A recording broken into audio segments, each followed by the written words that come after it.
안녕하세요. 저는 20대 후반의 남성으로 서울에 살고 있습니다. 지방대학교 출신이지만 열심히 공부해서 운 좋게 서울의 회사에서 일하게 되면서 서울에서 살게 되었습니다. 서울 원래의 고향이 아니었기 때문에 자연스럽게 누나와 함께 원룸을 구하게 되었습니다.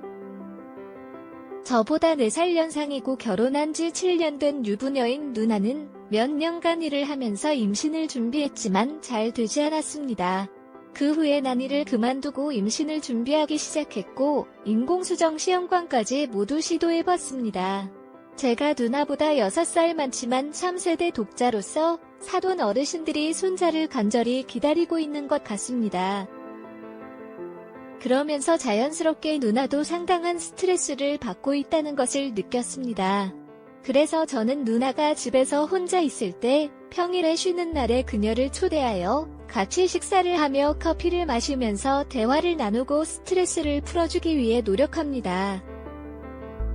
주말은 제가 쉬는 시간도 필요하므로 누나를 부를 때는 어색한 느낌이 들곤 합니다.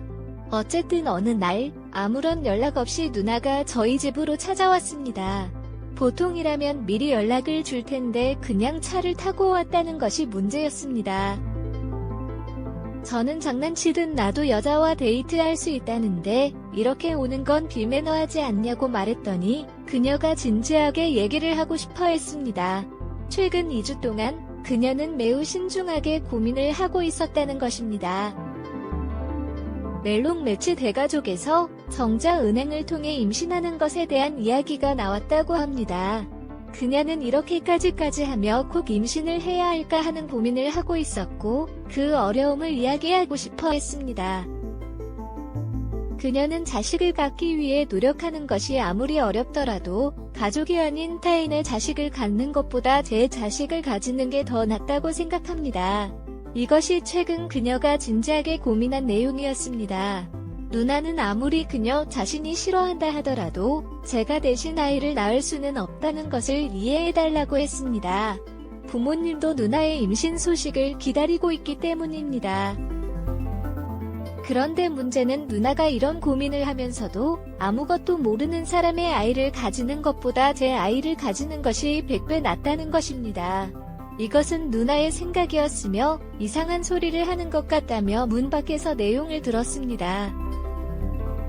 누나께서 말씀하셨다며 진지하게 생각해봐야 한다는 얘기였습니다.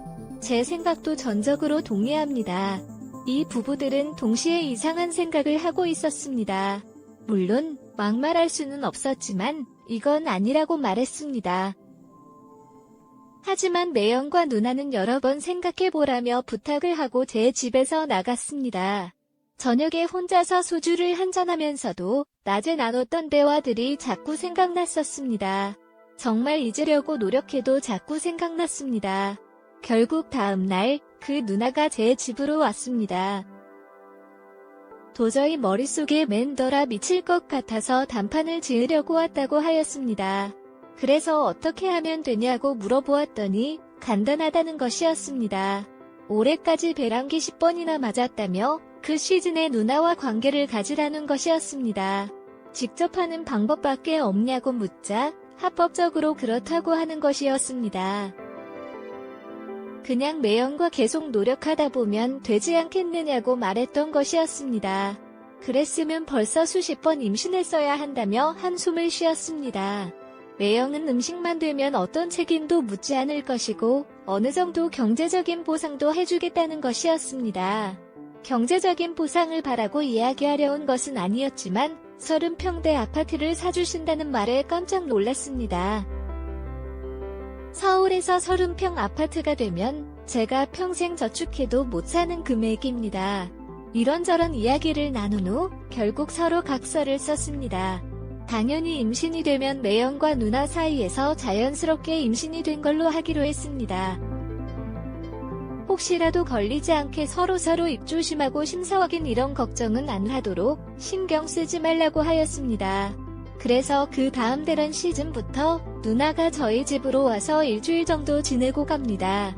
서울배는 정말 맨 정신이 할 짓이 아닌 것 같아서 술이라도 마시려고 하면 안 된다며 눈 딱 감고 하라고 하더군요.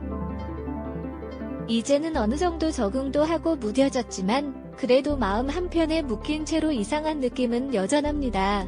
누나는 적응한 것인지 임신에 대한 강한 열애 때문인지 아무렇지 않아 보입니다. 그냥 저를 보고 있다가 한 번 더 도전하자고 하였습니다. 저도 그 순간에는 만족하고 좋았지만 그 후에 찾아오는 자괴감이 말로 표현이 안 됩니다.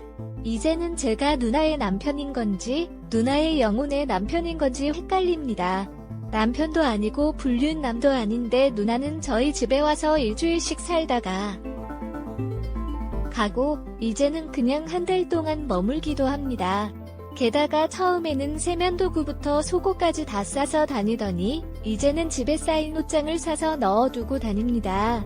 누구나 시간이 지나면서 편한 것을 찾아가는 것은 당연하지만 정말 이렇게까지 될 줄은 몰랐습니다. 3달 10일 동안 집에 있다가는 배런 시즌이 아닐 때도 가끔씩 있습니다. 내 영도 어느 정도 알고 있는 눈치인데 아무 말이나 하시는 것 같습니다. 최근 들어서는 누나 집도 넓고 방도 여유롭다며 그냥 함께 사는 것이 어떠냐고 물어봤습니다. 처음에는 아무 생각 없이 생활비도 줄이고 좋겠다고 생각했는데 몇 방이나 거실에 매형이 있는데 누나랑 같이 사는 것이 부담스럽고 생각만 해도 끔찍합니다. 그래서 거절을 했는데 누나가 자꾸 귀찮게 굴면서 자꾸 들어와서 같이 살자고 이야기를 합니다. 그럼 이 생각을 그만두면 되지 않냐고 물었더니 몇 번이나 해봤다고 벌써 그러냐며 그건 안 된다고 합니다. 게다가 이것을 시작한 이후로 여자친구도 못 만들고 있습니다. 이해해줄 여자 없을 것이 당연하지만 혹시 여자친구가 이해해준다고 해도 성병 같은 문제가 걱정되니까 누나는 절대 안 된다고 성화를 합니다. 언제까지 이렇게 지내야 할까요? 평생 이렇게 살 순 없잖아요. 오늘의 사연은 여기까지입니다. 구독과 좋아요, 알림 설정 부탁드립니다. 긴 글을 읽어주셔서 감사합니다. 그러면서도 까딱하고 싶은 마음은 이해합니다. 인사드리겠습니다. 꿈을 놓아주세요. 감사합니다.